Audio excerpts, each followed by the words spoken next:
En esta primera mesa titulada Democracia y Socialismo, tenemos por una parte a Felipe Pimentel, profesor de Historia y actualmente cursando Magíster en Filosofía en la Universidad Católica, e integrante de la Universidad Popular de Valparaíso. A mi izquierda, el profesor Juan Carlos Gómez Leighton, doctor en Historia, director del Programa de Procesos Sociales y Políticos de América Latina PROSPAL de la Universidad Arce, autor de distintos libros y artículos sobre la historia de Chile y latinoamericana, entre los que podemos destacar La frontera de la democracia, el derecho de propiedad en Chile entre 1925 y 1973, Estado, ciudadanía y democracia, y política, ciudadanía y democracia en una sociedad neoliberal, Chile 1973-2010.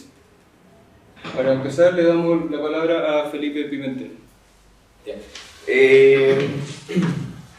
Antes que todo, agradecer la generación de una instancia tan necesaria como el debate al interior de la izquierda en torno a las posibles estrategias para enfrentar los desafíos que se han abierto producto de la crisis de legitimidad, crisis política, crisis económica, crisis social que atraviesa en realidad al mundo entero.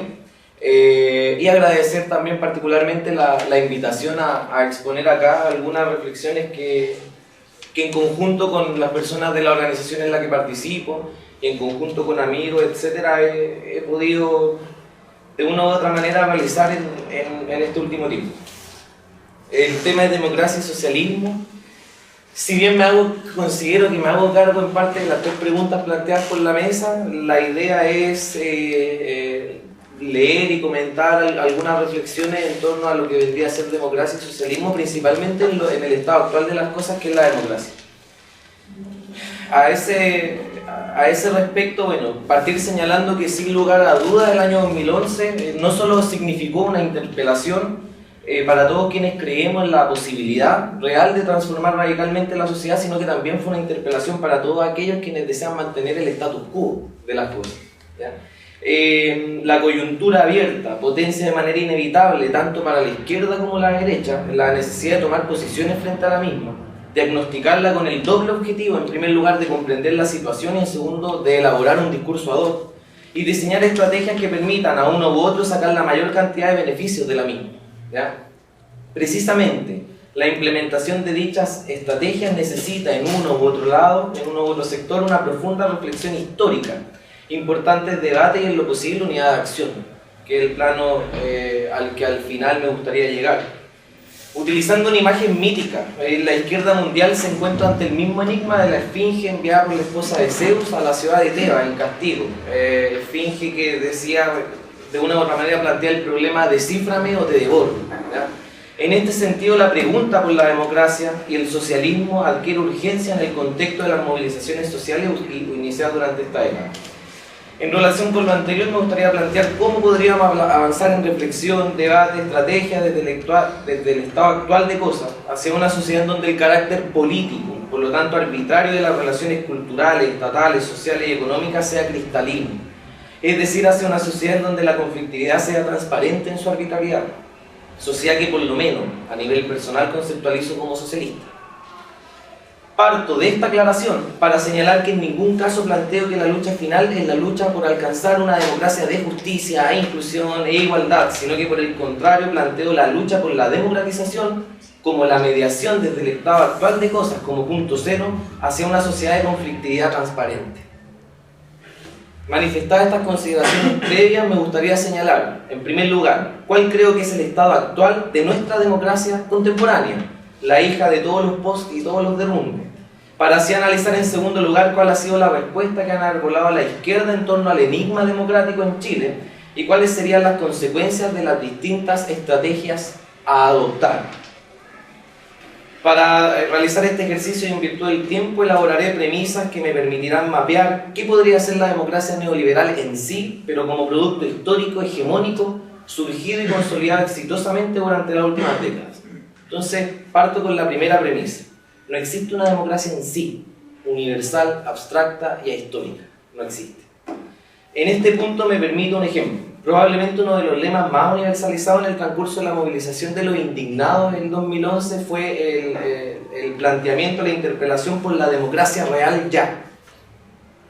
Si bien comprendo esa interpelación, que se realiza una sociedad que se reivindica como justa, igualitaria y participativa, cuando en la práctica es todo lo contrario, considero que acá puede radicar un primer error y escollo para la izquierda revolucionaria. Imaginemos burdamente, y bien burdamente, que la clase política en el poder nos respondiera. Y nos respondiera, bueno, instalemos una democracia real, ya que la democracia que existe pareciese ser ficticia, falsa. Inmediatamente nos surgiría la pregunta, entonces, ¿qué sería lo real de la democracia? ¿En qué elementos radicaría su contenido? ¿En el carácter universal del sufragio? ¿En las elecciones competitivas y periódicas? ¿En la distribución igualitaria del consumo? ¿En la resolución consensual de los conflictos? ¿En el carácter fraterno de nuestras relaciones? Y podría enumerar un montón de definiciones y conceptualizaciones en torno a la democracia. Ante este falso dilema debemos responder de manera radical. No hay una democracia real que nos han negado, ante la cual, producto de las luchas populares puedan liberarnos. La democracia actual es real, porque opera en la realidad y no en virtud del cumplimiento o no de criterios y valores universales, los que, dicho sea de paso, todos entendemos de distinta manera. No puede existir democracia, por ejemplo, no puede existir democracia sin igualdad. Igualdad ideológicamente homogeneizante como la democracia popular de Pol Pot, igualdad de oportunidades como en el discurso meritocrático neoliberal, igualdad en el acceso al consumo como en los discursos correctores de la socialdemocracia. Es decir, lo real de la democracia es la igualdad, pero ¿cuál es el contenido de la igualdad? Se ha llenado de un montón de diversas maneras. Al ser la democracia, y ojo, el socialismo también, una construcción histórica, la petición por el establecimiento de una democracia real siempre puede culminar en una explotación más eficiente y racional, ya que aquellos que llenan de contenido dichos valores, los valores democráticos, son precisamente los que poseen los recursos para constituir un saber hegemónico. Hoy, quienes son la clase capitalista, empresarios neoliberales y sus secuaces. En Chile, la petición por una mayor democracia o por una democracia real culmina en reformas estéticas al sistema binominal, al modelo de toma de decisiones políticas, al sistema tributario, etc. Es perjudicial además pedir una democracia, anhelar una supuesta democracia real, la histórica, universal. Es perjudicial además porque en épocas de crisis de legitimidad siempre puede surgir una facción que nos convenza de su conocimiento de la democracia en sí, como valor universal, y nos hable y actúe en nombre de ella, escenario perfecto para populismo autoritario o para expansión imperialista. No olvidar que en pos de la estabilidad democrática llenamos a América Latina de generales, y en pos de la misma estabilidad hipotecamos 20 años más tarde la posibilidad de construir en Chile o un Chile radicalmente distinto. La pregunta entonces en torno a qué es la democracia o el socialismo como en sí, ahistórico, abstracto, debemos dejarla a quienes desde la comodidad de su escritorio o fortificado dentro de las sólidas paredes de claustro universitario no han comprendido que tanto la democracia como el socialismo se conquistan mediante luchas políticas y no se demuestran teóricamente. Para quienes estamos desde una vereda revolucionaria, la pregunta por la democracia y el socialismo debiese ser la pregunta por la construcción histórica de nuevos parámetros para comprender la conflictividad social, demostrando el carácter arbitrario de la política y en esa arbitrariedad transparentar a la sociedad como ámbito de lucha. Segunda premisa. La democracia es un concepto político y políticamente construido. El concepto de democracia es un concepto histórico, como lo hemos definido. En ese sentido no hay democracia, lo que hay es democracia ateniense, democracia liberal del siglo XIX, democracia del estado de bienestar, democracia neoliberal. Es un concepto histórico. Y como tal se encuentra en constante reproducción y resignificación. Por otro lado, es un concepto político que además es constantemente reconstruido de acuerdo a intereses políticos que no son casuales. De esta manera, la tarea de definir la democracia es la de asignarle sus propios límites. Es un ejercicio demarcatorio. Al conceptualizarla, inmediatamente estamos indicando qué debemos incluir dentro de lo democrático y qué debemos excluir como no democrático. Por lo mismo, y tomando en consideración el prestigio universal que el sentido común le asignaba a la democracia en los últimos siglos, su definición ha estado más orientada a la legitimación de ciertos regímenes en desmedro de otros. A modo de ejemplo, cuando en el año 42 Schumpeter define lo esencial de la democracia como la competencia por el caudillaje político, estaba denostando como no democráticos y por lo tanto impopulares a los regímenes socialistas existentes en la época, y esa era su finalidad, más que definir lo que era lo democrático. Por su parte, y décadas más tarde, cuando Adam Perseworski define la democracia en relación con la capacidad para producir riqueza distribuible de manera eficaz a nivel social, obviamente bajo el paradigma del libre mercado, enarboló la principal crítica a las economías planificadas que parecían ser el camino hacia la servidumbre. Lo anterior me lleva a reflexionar sobre cuáles son las principales características de la democracia histórica instalada en esta época de fin de la historia o en la sociedad de los pozos, lo que plantea la tercera premisa. La democracia contemporánea ha sido profundamente despolitizada y economizada.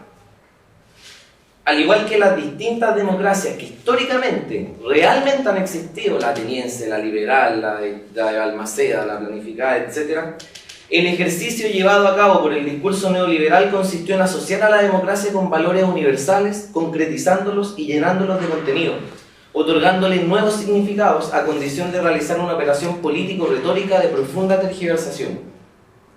De esta manera, nuestra actual democracia se ha identificado, al igual que la gran mayoría de las democracias históricas, con la idea de libertad, bienestar, igualdad, Estado de Derecho, participación ciudadana, tolerancia, estabilidad y experticia. Sin embargo, la libertad de nuestra democracia se entiende como libertad de elegir, enmarcada en la concepción de economías de libre mercado. La elección entendida en un plano amplio, no solamente desde una perspectiva política, es la libertad de elegir nuestro trabajo, la libertad de elegir nuestra ropa, la libertad de elegir nuestra comida, etc. Es la concepción impuesta por la Escuela de Chicago durante la década de los 70 y el 80, quienes libran una batalla ideológica contra toda economía planificada existente en el mundo. Desde esta perspectiva, un primer ítem de la democracia es que una sociedad no es democrática cuando no hay libre mercado, en nuestra concepción actual, la imperante y hegemónica. La clase política que llega al aparato estatal vistió de un arbitrario cultural a una alternativa política con los ropajes de lo natural. Encarnó ese arbitrio en una objetividad manifestada bajo formas de estructuras y mecanismos específicos presentados como atemporales y ahistóricos. La institución instituida hizo olvidar que fue fruto de una larga serie de actos de institución y se presentó con todas las apariencias de lo natural. El ser humano por su naturaleza tiende al intercambio, lo que le permite alcanzar un beneficio propio. Este es Friedrich von Hayek. De esta manera el mercado es una especie de cosmos, sobre el cual no cabe preguntarse si es justo o no, porque es parte de la naturaleza. Hablar de justicia social es tan ridículo como hablar de la injusticia de un terremoto. Eso es lo que plantea Friedrich von Hayek. Y sobre todo es políticamente pernicioso, porque en pos de la justicia social se coarta la libertad individual y se introduce el Estado, que es una obra artificial del hombre. Cualquier intervención del Estado no es solo una distorsión, sino que es el camino a la servidumbre. Así, ironía mediante, cualquier intento de regular en torno a derechos sociales pasivos, ya sean laborales, sindicales, estudiantiles, medioambientales, es vista como una intromisión negativa a la democracia. El bienestar, segundo concepto, se ha entendido hoy como el mayor acceso a bienes, los que hoy se obtienen en el mercado a través del consumo. Aquellos derechos que antes se alcanzaban mediante la organización y la lucha política hoy son mercancías que se adquieren precisamente dentro del ámbito de la economía. Se crean sujetos de consumo y nuestros derechos se transan en el mercado. Es curioso y quizás sugerente lo que planteo, que las principales luchas democráticas llevadas a cabo en los 90 y gran parte de la primera década de los 2000 fueron luchas que intentaron obtener mayores niveles de consumo en torno a bienes, principalmente demandas salariales o de acceso a servicios considerados como bienes de consumo como la educación y la salud. Tercer concepto, la igualdad. La igualdad en la democracia neoliberal se ha concebido como igualdad de oportunidades, abandonando la idea de que la igualdad debía ser económica y en relación con derechos políticos y sociales, e instalando la concepción de que, asumida esta naturaleza del intercambio, lo importante es que en un ámbito de desigualdad reconocida, asumimos la desigualdad, la sociedad pueda garantizarle a los sujetos que por lo menos tengan una estructura de oportunidades comunes. Se introduce entonces el discurso de la meritocracia y se justifica la desigualdad en función de supuestas capacidades y esfuerzos personales de unos en desmedro de otros. Cuarto concepto, se subvierte completamente el Estado de Derecho desarrollista.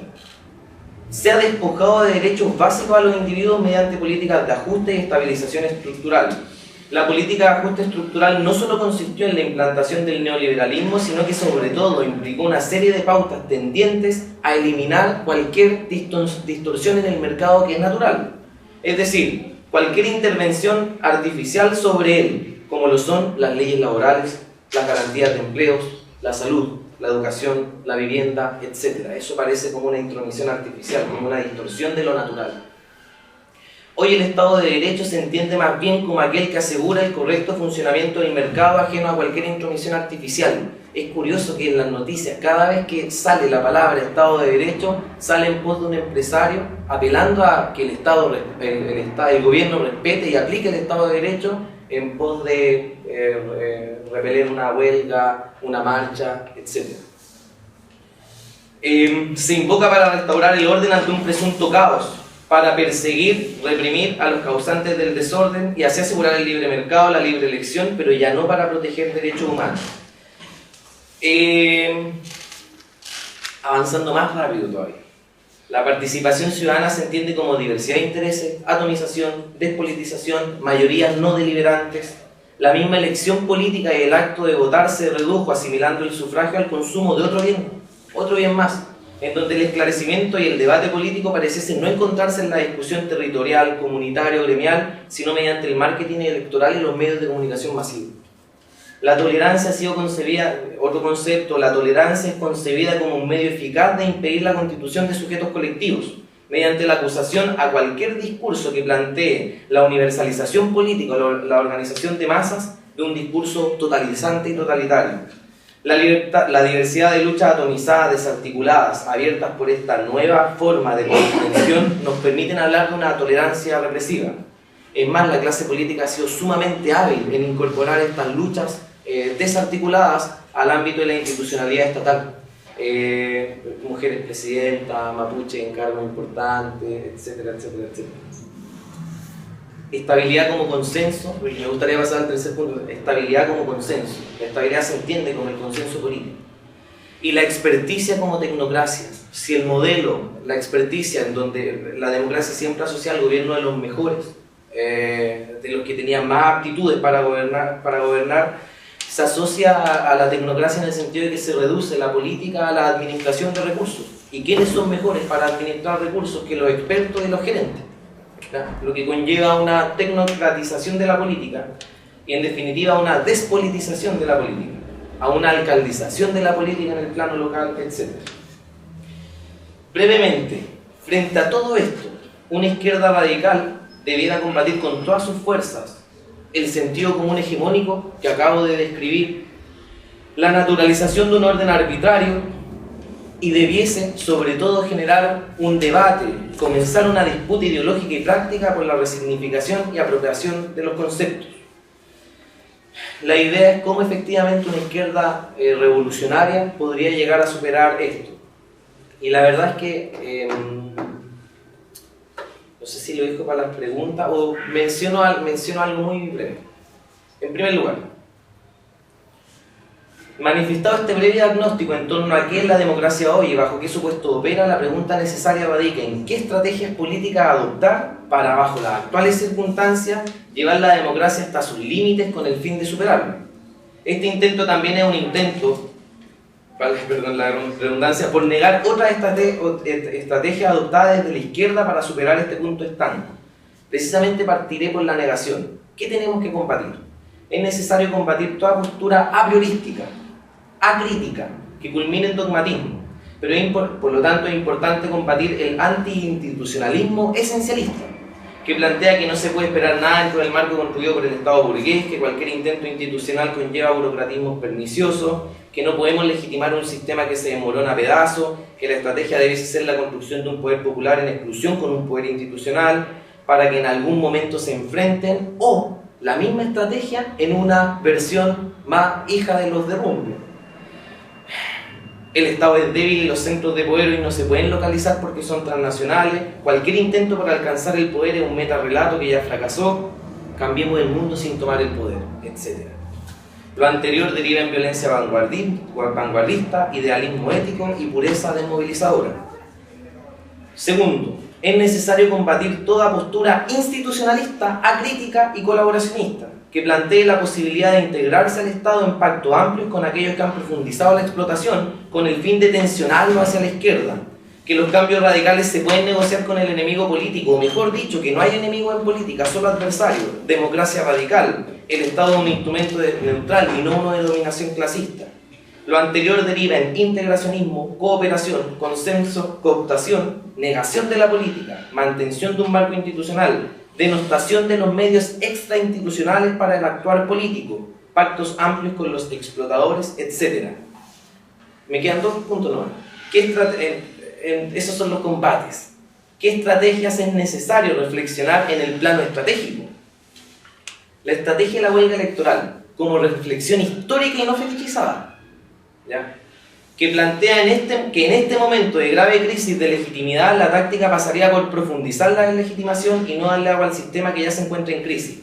Sobre este punto, es importante que quienes planteen reflexivamente esta estrategia no caigan en el error de confundir la crítica política con la apatía política. A este respecto, son importantes los datos revelados por la Auditoría de la Democracia en Chile, realizada a fines del año pasado, en donde se evidencia que del 100% de las personas que no votó en la última elección municipal, solo un 4% declaró no haber votado como forma de expresar su rechazo al sistema imperante. El 30% no tuvo interés, el 19% tuvo otras cosas más importantes que hacer, al 13% le dio lata, y así seguimos con un montón de categorías. Solo el 4% no votó como estrategia política. No confundir la crítica política con la apatía. En segundo lugar, dicha estrategia debiese tomar en consideración que según el informe Latino Barómetro del 2011, el 58% de los encuestados prefiere un gobierno democrático por sobre uno de otro tipo que garantice un mayor bienestar económico. Es decir, el 42% de las personas hoy día estaría dispuesta a aceptar un populismo o un autoritarismo si garantiza un mayor bienestar económico. Por lo tanto, considero importantísimo que la deslegitimación profundizada por los movimientos populares no sea cosechada por otros proyectos políticos que puedan ser perjudiciales para nuestra construcción, que capitalicen el descontento solo por presentarse como alternativa con un discurso que logre constituirse como hegemónico, los meos, los cheiles, los palicis. Es necesario que plantear que el interés político se despierta cuando surge una alternativa, que se reconozca a sí misma y a los demás como una alternativa posible y que construya una confianza de que otro mundo es capaz de construir. Por traer de vuelta el carácter político a la política, es decir, por favorecer una sociedad de creciente conflictividad, de proyectos sustentados en forma de comprender el mundo distinta. Considero que de acuerdo a las circunstancias actuales, solo la izquierda crítica y radical y con perspectiva revolucionaria puede llevar a cabo esa tarea. Y con esto termino.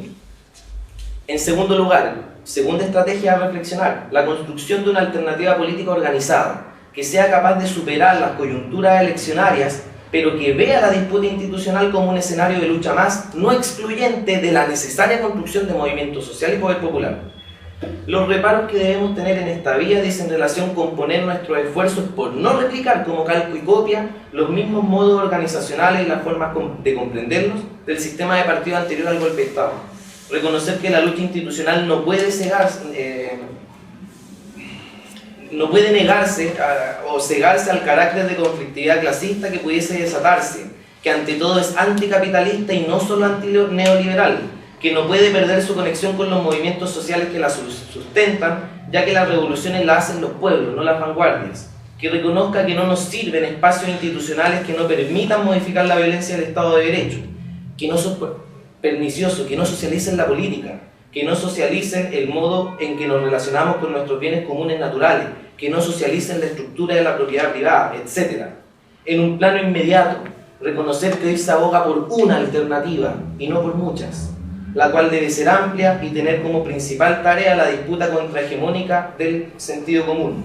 Como le expresa, ahora sí que termino, como le expresa muy bien una compañera de la Universidad Popular, Carla Altman, hay que reconocer que una alternativa no son solo liderazgos, no es tampoco solo un programa ni una mera expresión electoral. La alternativa que debemos levantar es por sobre todo una construcción política que apuesta por la organización y movilización y que en eso comprende que son dichos ejes los que deben construir proyecciones políticas que permitan llegar a cada vez más sectores de la población.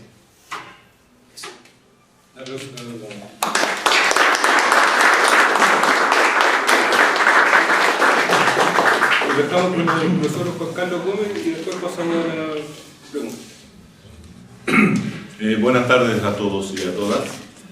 En primer lugar, un agradecimiento a los organizadores por hacerme extensiva la invitación de estar acá una vez más en una actividad de este grupo que participa en Valparaíso, reflexionando sobre cuestiones que son tremendamente significativas para el presente actual y cómo podemos salir de este presente y proyectarnos para el futuro. Yo voy a ser obediente con las instrucciones entregadas. Quiero que reflexionara sobre 3 preguntas y es lo que voy a hacer. Voy a reflexionar sobre las 3 preguntas porque las preguntas eje que se han formulado en esta ocasión son fundamentales y centrales para poder comprender no solo lo que viene, lo que está, sino lo que fue. Y cómo ha sido ese fue, porque eso nos tiene que dar y dotar aquellos conocimientos suficientes para poder proyectarnos hacia el futuro. Hay muchas cosas que se plantean necesariamente hoy día, pero hay que revisar cómo fueron las cosas en el pasado. Y quiero partir subvertiendo las preguntas eje, y no partir por la primera, sino que partir por la segunda, seguir con la tercera, y seguir por la primera y terminar con la tercera. Ese es el orden que yo quiero desarrollar. Aquí hay una pregunta que es fundamental y central. Dice, ¿cómo se ha planteado históricamente la relación socialismo y democracia? ¿Cómo se ha planteado la relación históricamente entre democracia y socialismo? Si tuviéramos que ponerlo en un orden cronológico, la figura de la democracia aparece primero que la figura, o que el concepto, o que la idea, o la utopía socialista. Entonces, en ese sentido, hay una historia previa de la democracia y después hay una historia del socialismo. Y en ese sentido, la relación que ha existido entre democracia y socialismo ha sido, a lo largo de los últimos 150 o 200 años, bastante conflictiva. Ha sido bastante tirante y donde ha existido, yo diría, de parte de aquellos que han reflexionado sobre esta relación, incomprensiones acerca de lo que es la democracia e incomprensiones acerca de lo que es el socialismo. Si tuviéramos que fijar una cuestión, en primer plano diría yo que hay 2 niveles de relación. Una relación histórica y una relación teórica. Hay mucha gente que ha pensado y ha elaborado una reflexión teórica acerca de la relación entre democracia y socialismo, entre socialismo y democracia. Pero también ha existido una relación histórica. Y cuando yo me refiero a una relación histórica, me estoy refiriendo al hecho de que la democracia ha tenido concreciones históricas específicas y el socialismo también. Si uno tiene que hacer una comparación entre ambas situaciones, uno diría que la historia de la democracia en sus distintas facetas, en distintas situaciones, es mucho más larga, mucho más amplia, ¿cierto? Mucho más significativa de alguna u otra manera que la historia del socialismo. Primer punto. El socialismo tiene menos historia como concreción de régimen político o societal como tal. Si nosotros nos remontamos a lo que fue la historia del socialismo en el siglo XX, tenemos la experiencia del socialismo en el siglo XX ruso o soviético, si ustedes quieren, de 1977 a 1989-90 o 91, cuando esa experiencia histórica se cae y se derrumba. Y eso en el mundo europeo. Si nos vamos a otras situaciones, tenemos la experiencia socialista o comunista china a partir del 49. Si nos vamos más cercano a la experiencia latinoamericana, tenemos el socialismo cubano a partir del año 59 hasta la fecha. Y si nos queremos remontar todavía más, tendríamos que nombrar el socialismo o comunismo que puede existir hoy día en Corea del Norte. Mientras que la experiencia de las democracias han sido mucho más laxas, mucho más divergente, mucha más amplia y con distintas experiencias a lo largo del mundo. Entonces la pregunta sería ¿por qué en un momento determinado la democracia gana mayor espacio a lo largo y ancho del mundo? Y se lo queremos remitir ¿por qué gana a lo largo y ancho del mundo? En América Latina la experiencia democrática se va instalando de distinta manera. Pero no así el socialismo.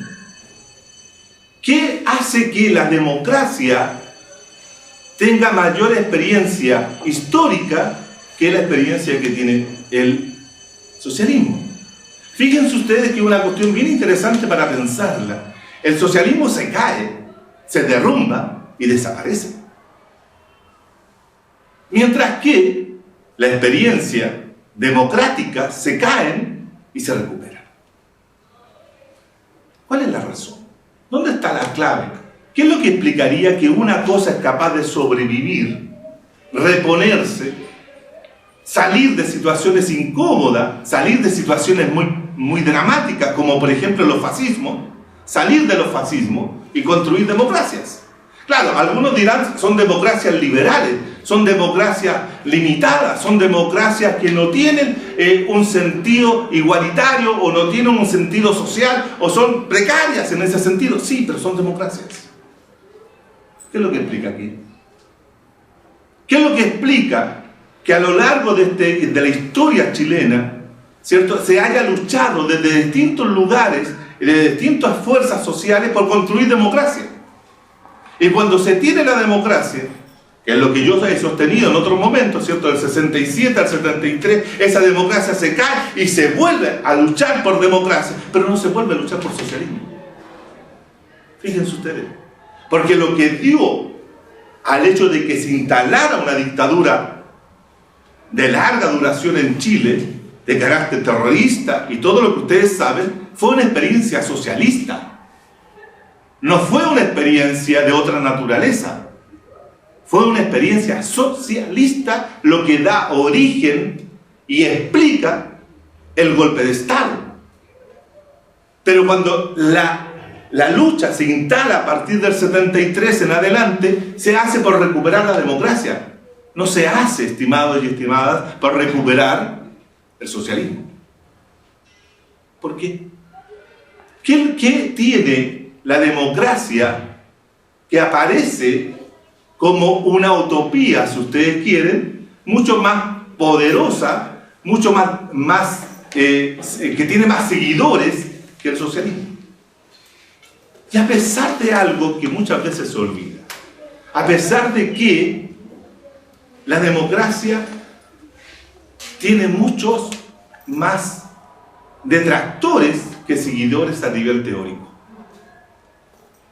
La democracia de los antiguos, por decirlo algo, por decir simplemente lo que es la democracia, como acá se señalaba, la democracia ateniense, esa democracia fue rechazada por todos los teóricos de la política.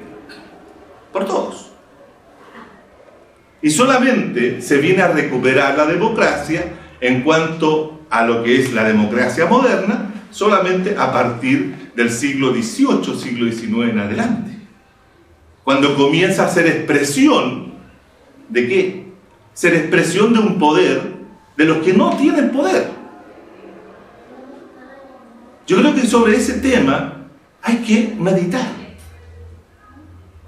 De la democracia como la expresión de aquellos expresión de poder de aquellos que no tienen poder y pueden plantearse una cuestión que es fundamental y siempre yo lo señalo, que es la capacidad de que los hombres y mujeres, más bien los hombres en un primer momento y posteriormente las mujeres, son los que están dispuestos a darse un gobierno, de nombrar a sus dirigentes. Esa es la fuerza de algo tan elemental como decir, queremos constituir nosotros el gobierno y no que venga el gobierno impuesto ni heredado, sino que nosotros, los sujetos, los hombres y mujeres, vamos a instalar el gobierno que queremos. Es decir, hacer soberano al sujeto frente a la comunidad política. Ese elemento que era fundamental y central, fue profundamente criticado por los socialistas y por el pensamiento de izquierda. y por el pensamiento, ¿cierto?, marxista. Y eso generó, ¿cierto?, una suerte, desde mi punto de vista, una suerte de equívoco con relación a la democracia. Una suerte de no comprensión de lo que la democracia obtenía como fuerza política al otorgarle a las personas, a los sujetos, a los individuos, cierta posibilidad de construir un orden político. Porque se le consideró como algo que era una falsedad, que creaba falsas ilusiones y que la igualdad política no era más que una, como decía, una enajenación, porque no estaba acompañada por la igualdad social o económica o la emancipación de esas situaciones. Pero sin entender y sin comprender de que si nosotros somos capaces de llevar al máximo la expansión de la democracia en todos sus derechos y en todas sus dimensiones, hacemos que la democracia se transforme en socialismo. Por lo tanto, yo lo que estoy sosteniendo acá, si ustedes quieren, es decir que la expansión y profundización de la democracia es una vía, es un camino hacia el socialismo. Y no necesariamente estoy diciendo que para poder construir socialismo hay que abolir la democracia, como lo hizo el socialismo del siglo XX. El socialismo del siglo XX fue un socialismo que abolió la democracia a nombre del propio socialismo y del comunismo futuro. Porque decía, primero abolimos la democracia burguesa, instalamos socialismo, que es la transición hacia el comunismo, y ahí vamos a llegar nosotros al reino de la felicidad. Y se van a terminar las clases, se va a terminar el Estado, y el que pueda hacer por la mañana tal cosa, por la tarde podrá hacer otra, etcétera, etcétera, etcétera. Ese punto, estimado, no llega. Y todos sabemos que no llega. Y sabemos perfectamente cuál fue la estructura política de dominación que se crearon en los socialismos reales. Los llamados socialismos reales. Entonces, si nosotros somos capaces de leer adecuadamente aquello que en el socialismo del siglo XX se realizó, ¿cierto?, y se instaló, y cómo de una u otra manera se criticó a la democracia, fíjense ustedes que una cosa que en Chile muchas veces se olvida. Cuando uno revisa la historia de la izquierda chilena y lea la historia del Partido Comunista, lee la historia del Partido Socialista, lee la historia del MIR, lee la historia de todos los partidos que ustedes quieran, y todos los demás grupos de izquierda existentes en la sociedad chilena, todos tenían una profunda crítica a la democracia burguesa, una profunda crítica a la democracia liberal representativa, una profunda crítica a todo lo que significaba. Carlos Altamirano calificaba al Parlamento como un tigre de papel, como tal cual como lo había definido en su momento Mao Zedong. Y así sucesivamente había un descrédito, había un rechazo a la democracia. Cuando se terminó ese régimen y cayó ese régimen, cuando se derrumbó juntamente con el gobierno popular, ¿cierto?, se derrumba ese régimen, todos empezaron a decir, oh, nos hace falta la democracia. Necesitamos la democracia. Claro, pero esto no significa que para poder necesitar la democracia yo tengo que hacer la renuncia, como lo hicieron los de aquella época que renunciaron al socialismo para defender la democracia. El tema es cómo nosotros podemos defender la democracia, ampliar y profundizar la democracia, defendiendo el socialismo, colocando el socialismo como bandera de punto de llegada real y efectivo, no como un reino utópico al cual se va a llegar después. No, hay que llegar allá y se puede construir eso. Y eso se puede construir. Pero ¿cómo se debe construir? Indudablemente salvando algunas de las situaciones que es necesario cortar con lo que es lo central. Porque el problema no es la democracia para los socialistas. Y una vez por todas hay que las cosas que decir. La democracia para mí, y hablo desde ahí, no es problema para mí la democracia. Hay formas democráticas que sí son problemas, es otra cosa. Lo que sí considero que es problemático es mantener el capitalismo. A mí me interesaría saber cómo nos vamos a discutir el planteo de cómo salimos, no de la democracia, sino, porque no es salir de la democracia, es profundizar la democracia y ampliarla. ¿Cómo salimos del capitalismo?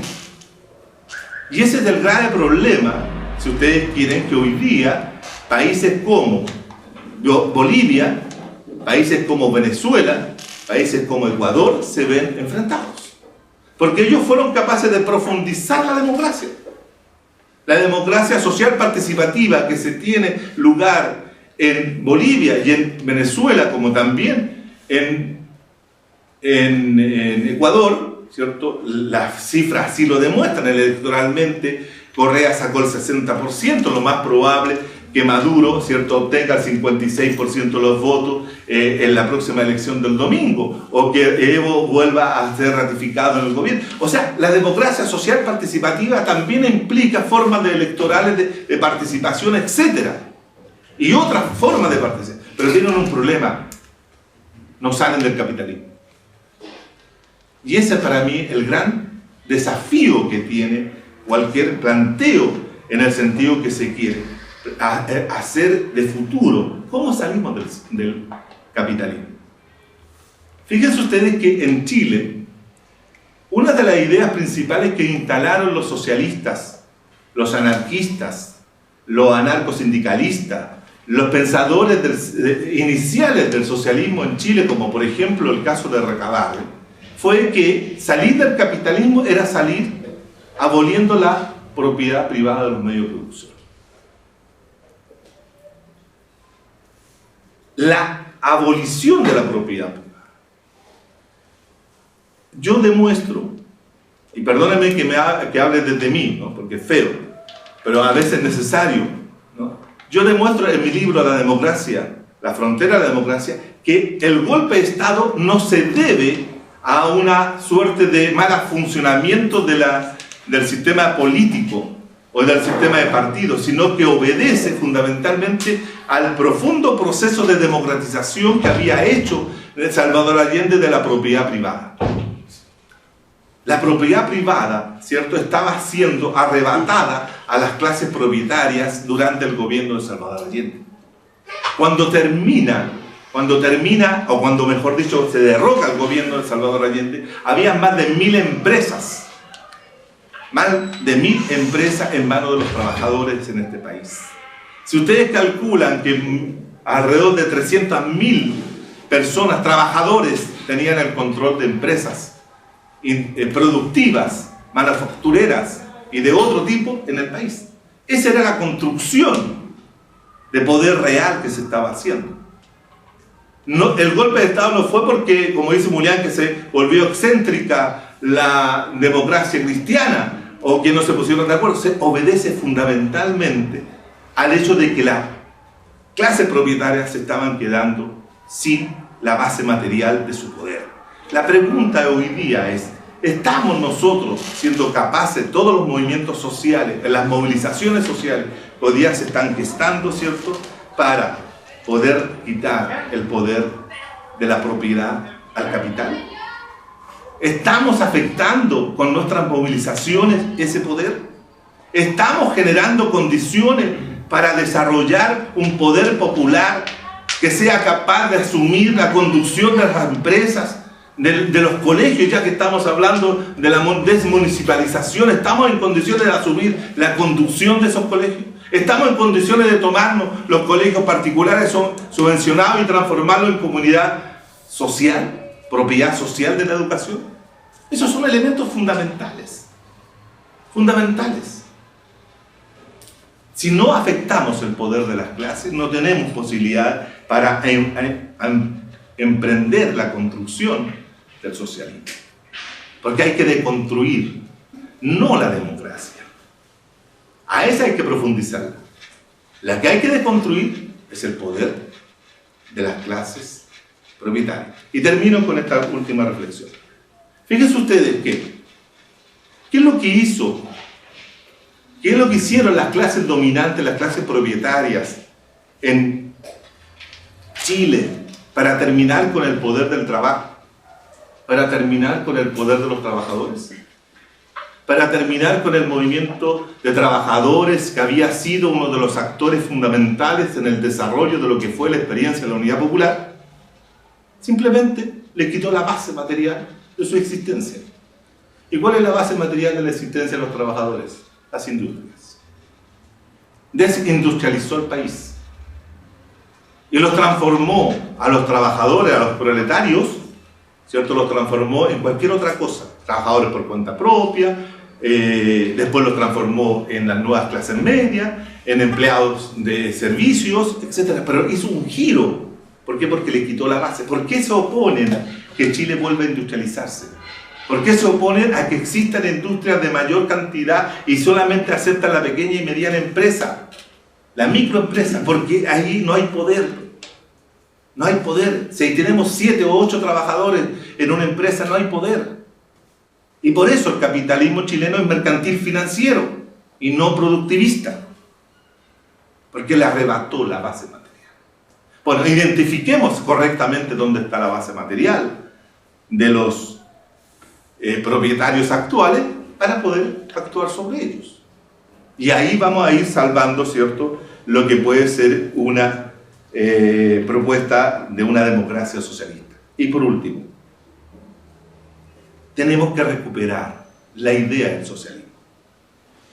Aquí hay una pregunta, dice, ¿puede ser una propuesta alternativa a la sociedad capitalista? La pregunta podría ser, ¿puede ser el socialismo, después de lo que produjo, después de lo que hizo, después de lo que prometió, todo aquello sin una historia crítica y volver a repensar el socialismo? ¿Podemos volver a repensar el socialismo para poder sacarnos de encima el estigma del socialismo soviético? Pero no haciendo una transformación socialista aceptando las leyes del mercado, sino cómo hacemos del socialismo una nueva utopía que pueda dar cuenta de las nuevas condiciones que hoy día el mundo del siglo XXI tiene. Porque ese es el desafío de nosotros. Ese es el desafío de todos, en la praxis cotidiana, en la praxis de todos los días, como también en el claustro académico, aunque sea detrás de 4 paredes, encerrado. Da lo mismo, pero hay que pensar. Gracias.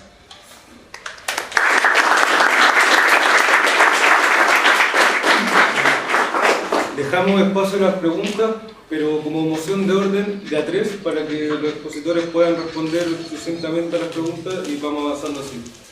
Damos la palabra al público. O sea, no fuimos capaces de seducirlos. Sin miedo. Bueno, permítame, yo tengo una pregunta para Felipe. Mi pregunta es relativamente simple, pero cualquier concepto que se comprende históricamente, sea el de democracia o el de socialismo, ¿implica una previa demarcación de cómo se está comprendiendo? ¿O se puede ir, entre comillas, demarcando en la medida que procedimentalmente va avanzando ante las exigencias coyunturales de su avance o de su construcción? Porque sabemos que, por la experiencia más cercana que tenemos, el discurso socialista venezolano, cuando pasó a ser discurso socialista chavista, no fue el mismo, fue cambiando el camino. Por eso la pregunta es si la demarcación tiene que ser un paso previo o si hay una demarcación constante, digamos, que responde en definitiva a las necesidades políticas, no a la discursiva.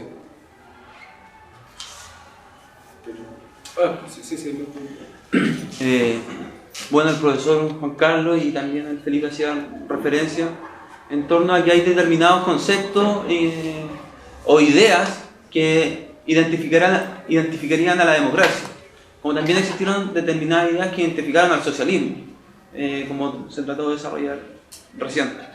Me gustaría establecerlo en torno, sacar 3 ideas que tú hiciste referencia, en torno, por ejemplo, al concepto de democracia o la idea de tolerancia, de libertad e igualdad, con respecto a lo que puedo intuir de lo que plantean ambos, una reformulación de lo que es la democracia en la perspectiva de la construcción socialista. Dado que una de las principales críticas que se le hace al socialismo es la falta de, por ejemplo, que existan distintos partidos dentro de los sistemas socialistas que fueron referentes en el siglo XX. Y que de una u otra manera trata de superar los procesos bolivarianos, la construcción del socialismo pluralista, en fin, en torno a esos tres ejes. Felipe hacía la referencia a la disputa de dichos conceptos, dichas ideas para la construcción de este proyecto. ¿Cómo creen ustedes que podrían articularse desde esta perspectiva socialista que obviamente trate de superar el capitalismo? ¿Alguna otra pregunta en esta pasada? ¿Cuánto hiciste? Ya.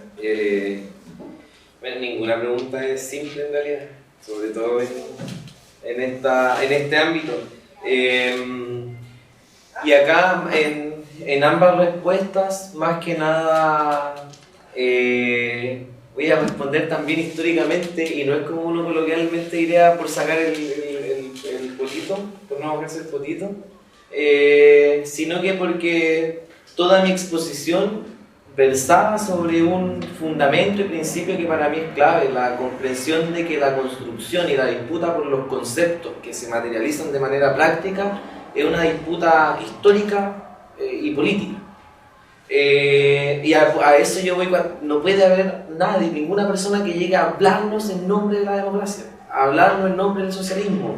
Acá noté una frase del profesor que, claro, efectivamente en los socialismos del siglo XX se abole la democracia en nombre del socialismo. Entonces yo creo que esas estrategias me parecen un tanto perniciosas. Entonces, la demarcación, vulgarizando mucho la pregunta, la demarcación como paso o como proceso, como paso a priori o a priori en el sentido temporal, no ahistórico, ¿ya? Como paso a priori o proceso. Claramente el concepto de socialismo conlleva en sí ya una demarcación, que es la concepción de una oposición al sistema capitalista, o para mí, como yo lo entiendo y lo manifestó un montón de veces, una sociedad de conflictividad transparente, de proyectos distintos. ¿Qué vamos a entender por socialismo? Y esta respuesta la uno con la tuya. ¿Qué vamos a entender por socialismo? Es que precisamente es la discusión que nos compete como movimiento político y social en Chile desde este momento hacia adelante. Ya comparto el tema de la resignificación y la recuperación de la idea del socialismo, pero recuperarla significa pensarla nuevamente y radicalmente nuevamente. ¿Socialismo implica partido único? Lo que yo estoy planteando es que no hay una en sí socialista, al igual que la democracia. No hay una en sí. Eso es una construcción histórica. Entonces eso implica cuestionar todo de nuevo. ¿El socialismo es con partido único? ¿En el socialismo se niega, por ejemplo, el sufragio? Son preguntas, y hace un montón de otras consideraciones, y como te digo, son preguntas que yo hoy día no tengo la respuesta. No creo que nunca la tenga yo, porque esas son respuestas que necesariamente pasan por ser colectivas y son respuestas históricas que se van gestando al calor de la lucha misma. Entonces, claro, no es por no mojarse el potito, sino que realmente considero que estas disputas y estas luchas necesarias son históricas y colectivas. Para responder la pregunta de José, partamos lo siguiente. Uno puede pensar la democracia como régimen político y puede pensar la democracia como sociedad democrática. Podemos pensar al socialismo como régimen político y podemos pensar al socialismo como sistema social o como tipo de sociedad. Lo interesante de la reflexión en uno y otro sentido es la siguiente: la democracia ha sido siempre un tipo de régimen político a lo largo del tiempo, fundamentalmente unido con un sistema económico o con un modo de producción específico que ha sido el capitalismo. Si bien es cierto, el capitalismo no da origen a la democracia, ni la democracia da origen al capitalismo, han estado asociados a lo largo de todos estos años, desde el siglo XVIII hasta el día de hoy. Y algunos plantean, ¿cierto? Algunos teóricos plantean, algunos historiadores plantean, algunos sociólogos plantean de que hay una cierta relación de causalidad y de desarrollo mutuo entre democracia y capitalismo. Eso está claro que la historia ha demostrado que no es necesariamente así, y que muchas veces el capitalismo se ha sacado de encima a la democracia cuando la ha querido, y cuando ésta se vuelve inoportuna para los intereses propios del capital. Y instala cualquier otro tipo de régimen político que no necesariamente va a ser democrático, como son los autoritarismos, o como fueron los fascismos, o como fueron las dictaduras militares, etcétera, etcétera. El capitalismo puede convivir con distintos tipos de régimen político. Esa es una cuestión fundamental que hay que tener presente. La historia nos muestra que el socialismo, según Marx, si nos remitimos al viejo Marx, es una transición entre lo que es el sistema capitalista y el sistema comunista, o el modo de producción comunista, que sería la superación definitiva de las formas de producción capitalista, ¿no? Y por lo tanto, en ese sentido, ¿cierto? No es un proceso de transición, un proceso inacabado que está en construcción hacia otra situación superior. Y ahí donde se viene uno de los temas y uno de los dilemas políticos teóricos más importantes que los propios revolucionarios tuvieron que definir o resolver en 1917, cuando triunfa la primera revolución de carácter bolchevique, o la carácter revolucionaria o de trabajadores, que fue qué tipo de régimen político instalado. Ese fue el problema. Si ustedes se preguntan cuál fue el gran problema que tuvieron los bolcheviques, que tuvieron Trotsky, que tuvieron Lenin y toda esa gente, fue qué tipo de régimen político establecimos mientras construimos socialismo. Y la respuesta no fue democrática, no fue instalemos régimen democrático, y instalaron un régimen autoritario de partido único que todos ustedes saben. Por lo tanto, lo que tenemos que pensar es cómo, ¿cierto?, en esta etapa de la transición hacia una fase distinta, superior, postcapitalista, etcétera, socialista, ¿cómo hacemos y cómo la llevamos? ¿La llevamos con el régimen democrático? ¿Hacemos de una democracia socialista? ¿Cómo es la democracia socialista? Una democracia socialista también implica elementos de participación de partidos políticos en un sistema pluripartidista o multipartidista, con competencia entre ellos, con elecciones, con procesos, desde cualquier tipo, desde la elección desde abajo hasta arriba. ¿Cómo se hace ese proceso? ¿Eso es negativo para la construcción del socialismo, tener un tipo de democracia de esa naturaleza? Hoy día mismo estamos viendo cómo en Venezuela, ¿cierto?, se habla de construcción del socialismo del siglo XXI, etc. Y estamos a puertas de vivir una de las competencias electorales tremendamente significativas después de la muerte del comandante Chávez. En Ecuador se han llevado a cabo una serie de elecciones. O sea, me da la impresión, tengo la sospecha, si ustedes quieren, de que no hay una suerte de contradicción entre tratar de construir un régimen político de carácter, un régimen social de carácter socialista, con socialización de la propiedad, con un régimen político que participen todos los que quieran participar y competir todos los que tengan que competir. ¿Por qué? Yo me pregunto, estimado, ¿por qué después de 70 años de proceso de construcción socialista en la Unión Soviética se tenía tanto temor a poder abrir y constituir un régimen abierto donde se podían disputarse distintas tendencias que podían construir o pensar el socialismo de manera distinta? Y que cada uno decidiera a través de programas políticos qué es lo que era. Es lo mismo que pasa hoy día en Cuba. Fíjense ustedes que yo vengo llegando de Cuba, estuve ahí en el mes de febrero. ¿Saben lo que me dio la impresión de Cuba? Cuba nos parece Cuba socialista, Cuba nuestra hermana revolucionaria, etcétera, todo lo que ustedes quieran saber. Pero Cuba es una de las sociedades profundamente despolitizadas de esta América Latina. Es profundamente despolitizada Cuba. ¿Por qué? Porque existe un pensamiento único que rige todo. Qué curioso, ¿no? Nosotros acá tenemos una sociedad que se expresa, que se manifiesta, que se plantea, que puede hacer este tipo de reuniones, que hace una serie de cuestiones. Y en Cuba no se puede. En Cuba no se puede. Es extraño, ¿no? Es tremendamente sorprendente ver jóvenes profundamente despolitizados en Cuba. Chatos, ya chatos, más arriba de la coronilla, de que le hablen todos los días de Martí. Asumiendo que esta puede ser una idea que se va a querer debatir, abrimos nuevamente el espacio a gente que quiera preguntar o profundizar en lo que está exponiendo el profesor Juan Carlos. Le volvemos a dar la palabra a quienes le haya causado una impresión la palabra del profesor. Que nos va a hacer impresión. Dijéralo. Bueno, primero los saludo y les agradezco el haberse preparado y estar acá. Lamento haber llegado tarde, pero la jornada laboral se va extensa acá de lo que quisieran. Y claro, me impresiona esa aseveración, no solamente dice que es extraño y encuentro que es sesgado. Y me gustaría que se profundizara un poco por lo mismo, para que no sea sesgado.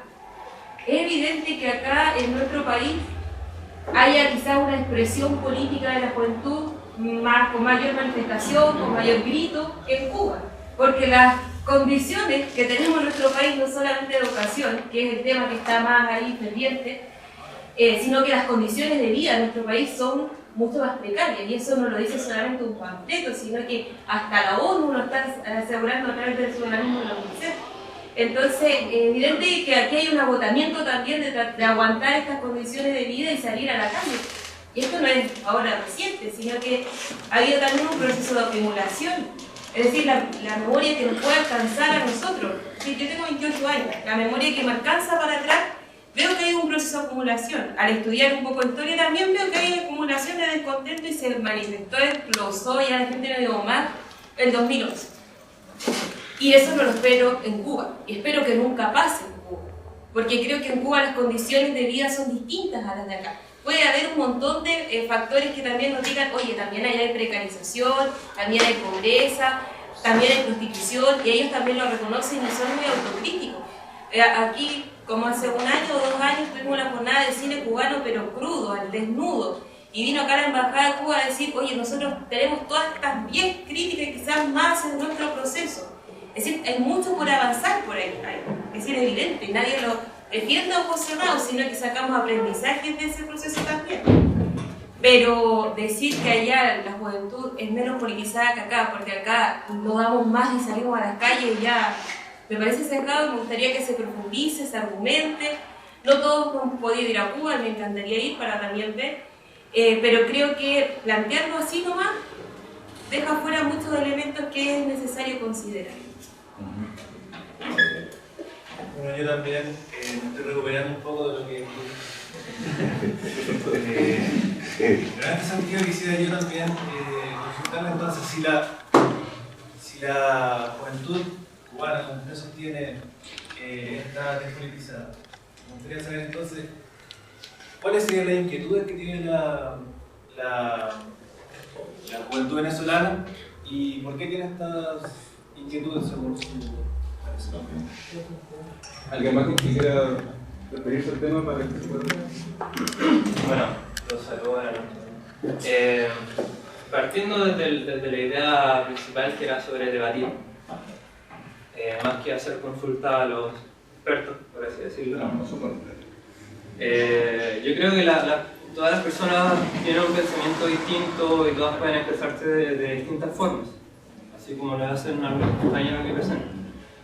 Pero yo creo que a veces, y lo digo como crítica, la forma en que se expresan ustedes no es la misma como la entendemos nosotros, como la puede entender una señora en la población.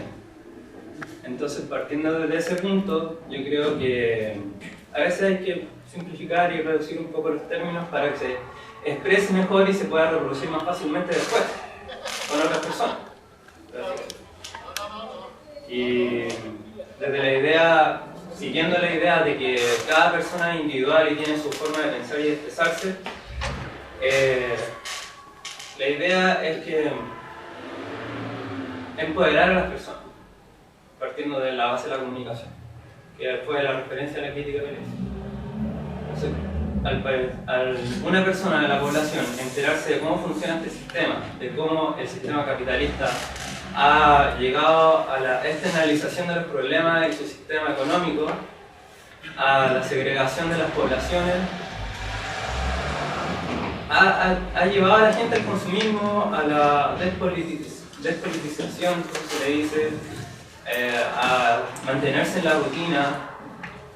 Todas esas situaciones son individuales de la persona por efecto del capitalismo. Entonces, como decía el profesor, también hay que atacar el capitalismo pero yo lo veo desde el punto de vista de que hay que empoderar a las personas, de que seguir empoderando a las personas. Entonces también sale la pregunta, ¿de verdad son efectivas las marchas? ¿De verdad son efectivas las marchas? Que una persona de la población que está ahí arriba en el cerro, en la toma, en la casa, puede ver la marcha, puede ver la televisión, puede escuchar la radio, entiende lo que está escuchando, se hace parte del problema. Entonces esas situaciones son las que son individuales. Y la otra es que ahora está como muy de moda lo que es el emprendimiento. El emprendimiento, que el sistema capitalista que está haciendo, que está entregando estos fondos del Estado a los microempresarios, a las personas de bajos recursos, para que formen su empresa y seguir manteniendo ese estatus de poder. Pero a mí se me ocurre la idea, ¿qué pasaría si se formara un grupo que también ayudara a estas personas para poder salir mucho más arriba del microempresario? O sea, industrializar a estas personas, por así decirlo. ¿Cómo se podría armar esa idea? Y sigue siendo de la idea del empoderamiento de las personas. Eso.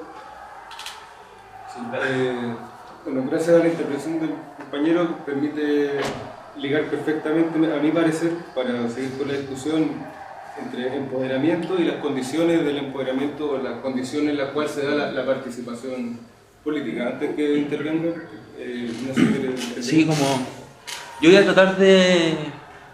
A ver, yo también quiero a Cuba. Creo que debe ser una sociedad muy distinta y que quizás se solucionan muchos problemas y que en esta sociedad neoliberal en la cual vivimos no se solucionan. Ahora bien, yo creo, no es por apuntar con el dedo a la Jiménez, pero creo que la gente de izquierda siempre tenemos una actitud relativamente poco crítica contra Cuba, al fin y al cabo, aunque digamos, miren, yo soy súper crítico a Cuba, pero con Cuba hay que tener condiciones especiales para hablar de Cuba, ¿ya? Como también hoy en el último año se ha tratado de decir, con Venezuela también hay que tener condiciones especiales para hablar con Venezuela. Y no lo digo solamente con respecto a lo que decía la Jimena, pero lo saco desde ahí. Es decir, miren, Cuba vive en una situación muy especial, así que yo creo que deben existir canales de participación política. Pero varias personas que ya he escuchado que dicen la juventud, los jóvenes están viviendo también un proceso de despolitización que también se dio en la Unión Soviética.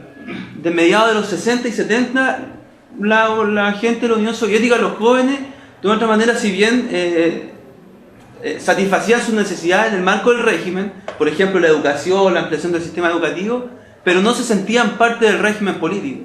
Y que por tanto en ese momento, ya después, a finales de los 80, se evidenció que gran parte de la población no se sentía identificada con el proceso socialista y que es lo que explica de un otro modo que el sistema soviético se caiga sin que gran parte, o al menos la mitad de la población, salga a defenderlo. Es más, gran parte de la población amó a este caudillo que fue el Boris Yeltsin y permitió que Boris Yeltsin destruyera la Unión Soviética, generando la independencia en los distintos países. Yo creo que lo relevante hoy día para Cuba, para dar cuenta de este fenómeno, y que aquellos que creemos que Cuba representó el estandarte del socialismo, cuando ya todo se caían todos los muros de los socialismos, se caía toda la utopía socialista a nivel del mundo, que uno siente un aprecio con respecto a ello. Hoy día Cuba igual está en esa encrucijada. ¿Cómo interpela a estas nuevas formas de ver la sociedad que se incuban en la sociedad cubana? Y que, ojo, que como al igual que en el sistema capitalista hay perspectivas y leyes, por decirlo de alguna manera, que se dan sin que la sociedad capitalista se dé cuenta de ellas. También deben darse tendencias sociales en la sociedad cubana que ni el mismo régimen se ha dado cuenta hasta ahora. Y que por tanto quizá uno de los elementos tenga que ver con esta apatía política de sectores de la juventud, y que obviamente el sistema deba generar canales para incluirlo y obviamente hacer que esa juventud se identifique con el proceso cubano. Y yo creo que ahí hay un elemento que es muy importante, que tiene que ver con lo que discutimos ahora, con la integración democrática. Que para qué vamos a estar con cosas si Cuba tiene limitantes democráticas.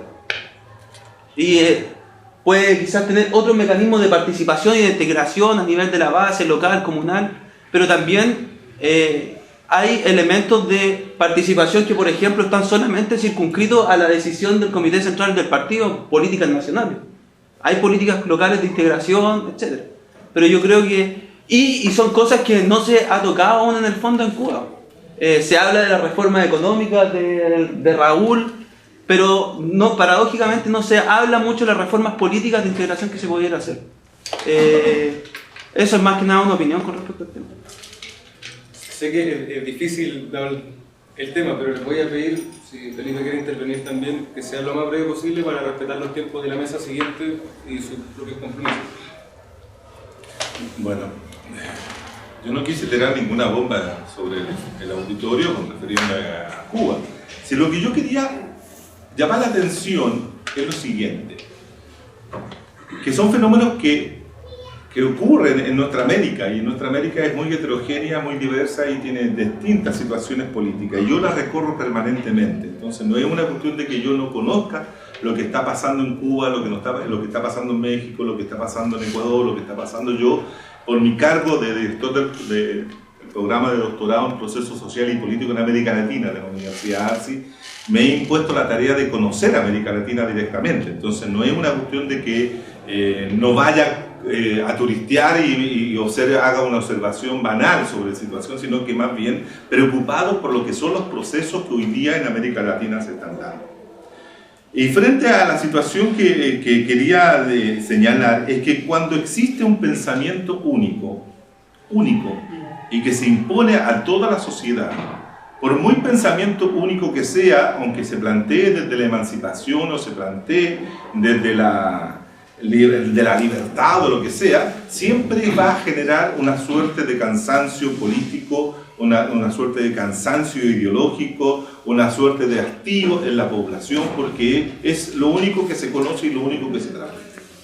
Entonces, cuando a mí me llamó mucho la atención en relación, y voy a dar un rodeo para llegar a la respuesta, tuve la oportunidad de visitar la Universidad de La Habana y visitarla en un recorrido con un dirigente del Partido Comunista Cubano, y fuimos conociendo la universidad, y él me llevó a una pieza, a un lugar así como este, muy bonito, muy bien decorado, que era el Museo del Movimiento Estudiantil Cubano. El Museo del Movimiento Estudiantil Cubano. Si ustedes cuando me dicen que el movimiento estudiantil cubano se ha transformado en un museo, ya me entró a preocupar. Porque es como que la historia de los cubanos se detuvo en un momento determinado. Es decir, estaba toda la historia de lo que había sido desde la primera constitución, de la primera federación de estudiantes hasta los años 60. Y después de los años 60 no había nada más. No había ningún registro. No había nada más. Entonces yo le pregunté, le dije, bueno, ¿qué pasa con las cosas actuales? ¿Dónde está lo nuevo? No, me dijo, sí, aquí esto es así porque ya no hay necesidad, lo mismo, no hay necesidad de movimiento estudiantil. No hay necesidad de movimiento estudiantil. O sea, ¿qué pasa entonces? O sea, el hecho de que se tenga toda la solución de la educación porque es gratuita, no hay ningún tipo, comillas, de demanda o planteamiento que los estudiantes podían formularse. Entonces eso me entró a mí a dudar de la forma de control, de dominación que tiene el propio régimen político cubano sobre la sociedad cubana. ¿Por qué? Porque hay una cosa que es interesante. Nosotros hacemos un reclamo, yo estoy haciendo un reclamo, si ustedes quieren, por la política. El reclamo por la política es un reclamo por la política con sentido de futuro. La política con la posibilidad de proyectar un proyecto alternativo que sea capaz de converger gente, que sea capaz de movilizar y que podamos movilizarnos todos por ese proyecto. Es un proyecto de política de futuro, política con sentido de futuro, no la política con sentido de mera administración de la política. Cuando la política entra en el terreno de la pura y mera administración, se termina la política. La política, yo soy cientista político y defiendo mucho a la política, porque la política es un elemento fundamental vivificante de los seres humanos. Si pensemos que el propio Aristóteles dijo los hombres, y habría que agregarlo hoy día, los hombres y las mujeres se caracterizan por una cosa, por ser animales políticos. Esos son los elementos centrales. ¿Y qué significa animales políticos? Significa que tenemos distintas formas de enfrentar la construcción del futuro. No podemos pensar de que el futuro ya está establecido y así como está, tiene que ser administrado. Es decir, ¿saben lo que a mí me dio la impresión de que cuando yo he ido varias veces a Cuba, no he ido una sola vez, cabe señalar, he ido en una oportunidad, en 2 oportunidades fui a una situación bien especial, a la cual yo no les puedo decir, pero ustedes se la pueden imaginar, y después he ido a Cuba por razones académicas. Por lo tanto, son distintas. Y indudablemente que observar que hay una sociedad, que el futuro está como previsto, ya todo está dicho. Cuando yo me refería a una despolitización, tiene que ver con eso, cuando la gente no discute lo que quiere ser como sociedad. Y nosotros tenemos razón, aquí hay un gran estallido. Hubo un gran estallido social en Chile porque toda la gente empezó a decir queremos una sociedad distinta. Y eso es política. Eso es política, es plantearse políticamente frente a las cosas porque queremos una sociedad diferente. La sociedad cubana atraviesa por eso. Y voy a poner el siguiente ejemplo. La Feria Internacional de La Habana. La Feria Internacional de La Habana, entre otras cosas, se hace al interior de un cuartel militar, lo cual ya es una cosa interesante.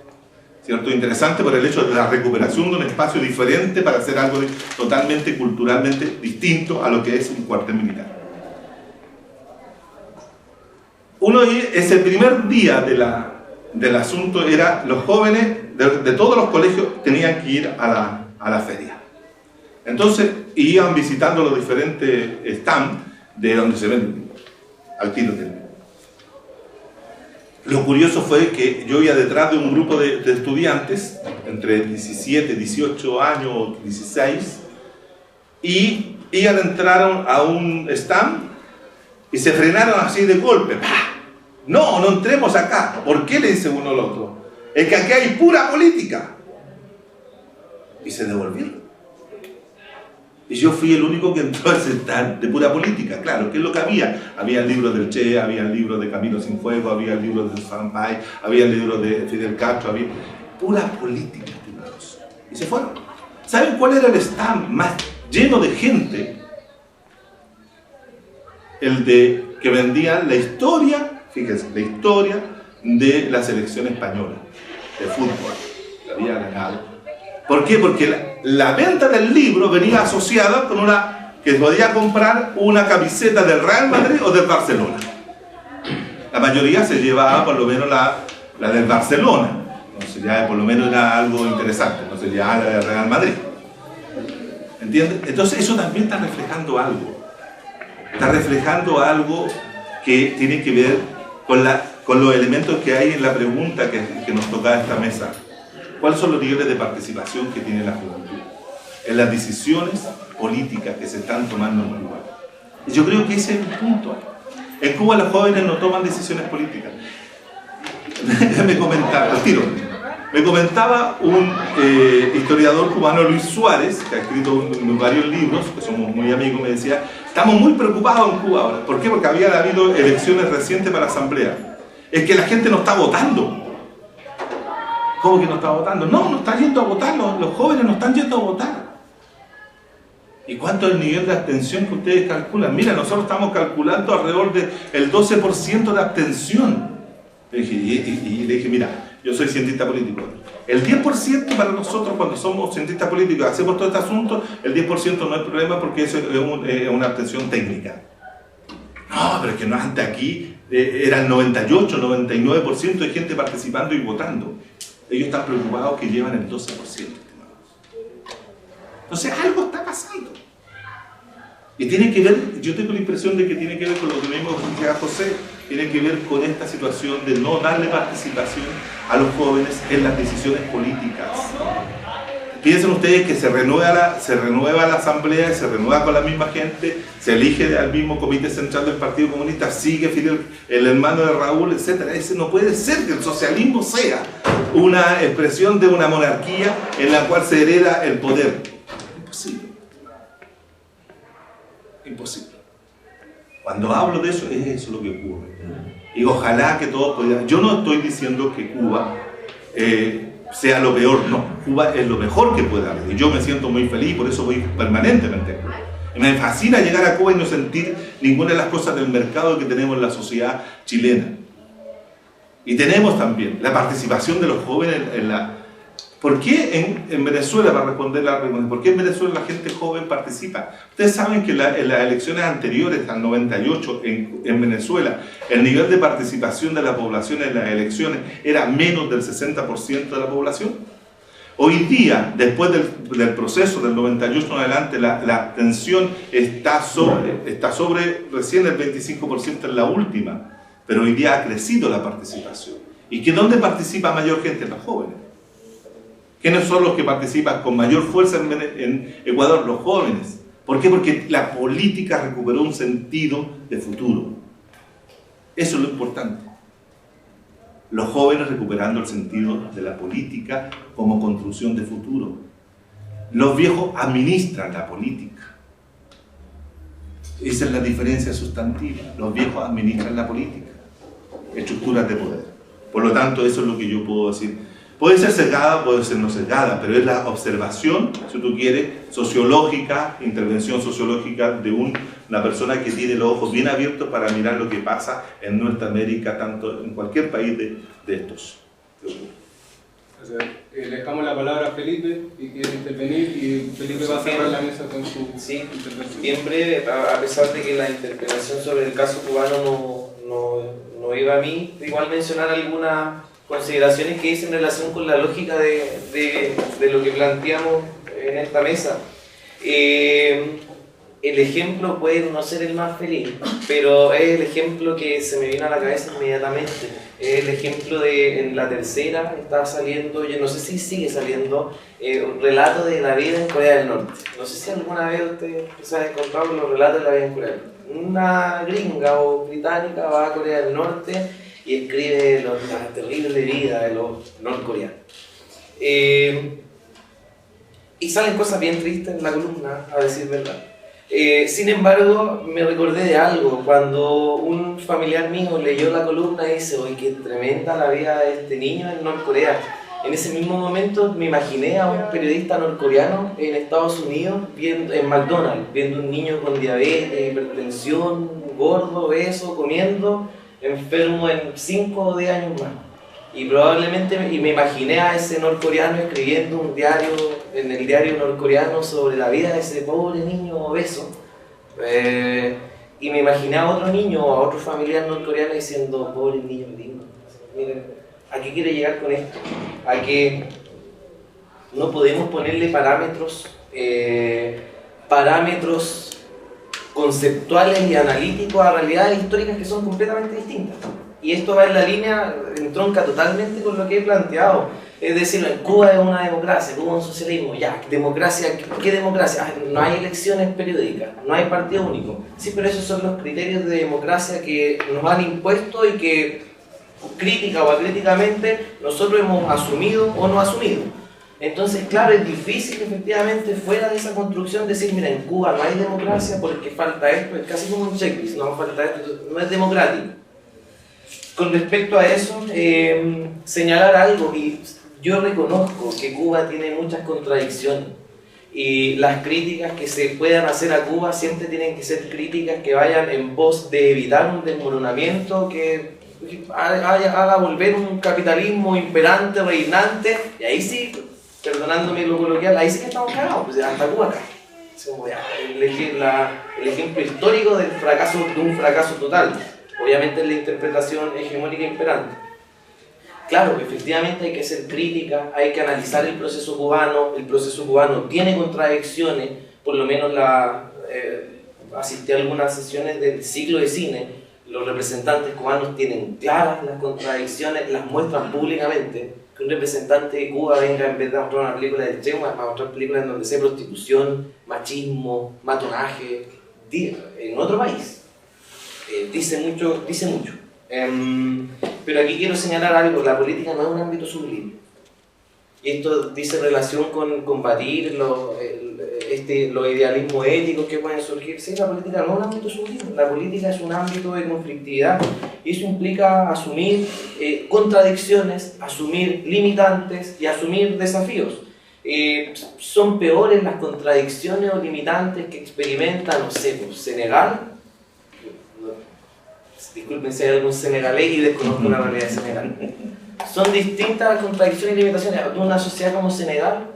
La verdad es que lo desconozco, pero tendríamos que empezar a analizar. Es difícil analizar la subjetividad con criterios de percepción. Y ahí, cuando nosotros comenzamos a analizar la subjetividad cubana, que debe tener contradicciones también, es importante hacerlo teniendo en consideración diversos elementos que nos permitan superar esos criterios de percepción. Por último, además que Cuba siempre va a tener algo rescatable que ha sobrevivido. Cuba es pobre de partida, sobrevivió el bloqueo de décadas, no sé, que hay algo romántico también que impera en eso, que es un pueblo muy valioso, con sus contradicciones. Y por último, con respecto a la movilización social, yo creo que siempre es fuente de deslegitimación del régimen imperante, siempre es plataforma de difusión de diversas demandas, es plataforma o lugar de encuentro de diversos sectores, es lugar de politización. Algo que tú mencionabas con respecto a la dificultad de entender ciertas cosas, porque muchas veces se construye un lenguaje difícil de comprender. La desnaturalización que hubo en el lucro, y hubo en torno al lucro el año 2011, no fue una demostración teórica. Hoy día el lucro es en la educación solamente, y desgraciadamente. El lucro en la educación está profundamente desnaturalizado y la gente lo acepta. Y hoy día yo veo a personas como Rodrigo González con carteles que dicen no al lucro en la educación y levantándolo. O sea, se desnaturalizó el lucro en la educación y ese fue un logro de la movilización social, ¿ya? Con respecto a la dificultad, y independiente de que sectores de poblaciones no hayan, igual efectivamente se van generando procesos de politización que se evidencian, por ejemplo, en los cacerolazos. A lo mejor la señora no tiene el tiempo o un montón de cosas para bajar a marchar con los estudiantes, con quien sea que se esté marchando, pero en los momentos en donde se piden o se realizan manifestaciones públicas de apoyo a las demandas, salen ahí. Salen y con sus cacerolas o con sus votaciones en los plebiscitos que se hicieron, simbólicos, etc. Termino brevemente con respecto al tema de la dificultad de entender. Totalmente cierta tu crítica, totalmente correcta. Y efectivamente uno tiene que propender a utilizar los lenguajes más claros para que estamos disputando sentido común, y hay que disputarlo con toda la gente, ¿ya? Totalmente claro. Pero ¿qué siempre he plantado yo? Comprender la explotación, el marxismo, el anarquismo, el capitalismo no es fácil. Y no es fácil. Y ahí tiene que haber un proceso de no solamente pedagógico, sino que también un ejercicio importante de politización y un ejercicio importante de reflexión. Si no, nos podemos imprimir manuales burdos al estilo de la Unión Soviética, ¿ya? Entonces, tú tienes toda la razón, pero también entender que tampoco es fácil comprender la explotación. Y